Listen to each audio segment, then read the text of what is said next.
இறைவா நீயே அனைத்தும். இறைவா நீ நன்றாக இருக்க வேண்டும். காகபுசண்ட மாமுனிவர் வாக்கு. ஆதி ஈசனார் எழுதிய சிவபுராணம் ரகசியங்கள். சித்தன் அருள் 1771 கோவை வாக்கு பகுதி 6. அனைவரும் இதை மனப்பாடம் செய்ய வேண்டும். சிவபுராணம், இதில் தன் நிச்சயம் வார்த்தைகளே பல பாவங்களைப் போக்கும். சிவபுராணம், இதை நிச்சயம் அதிகாலையில் சொல்லி வந்தாலே நிச்சயம் மாற்றங்கள். ஒன்றைப் பிடித்து ஒன்றை எடுப்பான் இறைவன். பயன்கள் வேண்டும் இறைவன் மீது. சிவபுராணம் ஓதினால் அம்மையே பல தொந்தரவுகள் தீரும் என்று சொல். ஆனால் ஓர் நாள் இல்லை நாளில்லை. தொடர்ந்து செய்ய வேண்டும். உண்டால்தான் உயிர் வாழ முடியும் என்று மனிதனுக்குத் தெரியும். ஆனால் சிவபுராணம், இதை சொன்னால்தான் நன்றாக வாழ முடியும் என்று மனித முட்டாளுக்குத் தெரிவதில்லையே.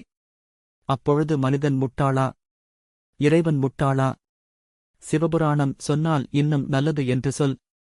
தான் தன் பிரச்சனைகள் நிவர்த்தி செய்யும். ஏன் எதற்கு என்றால் அதில் உள்ளவை நாக்கு, அதாவது அசைக்கும் பொழுது பல கர்மாக்கள் வெளியே போகும்.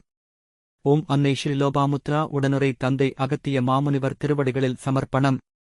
சர்வம் சிவார்ப்பணம்.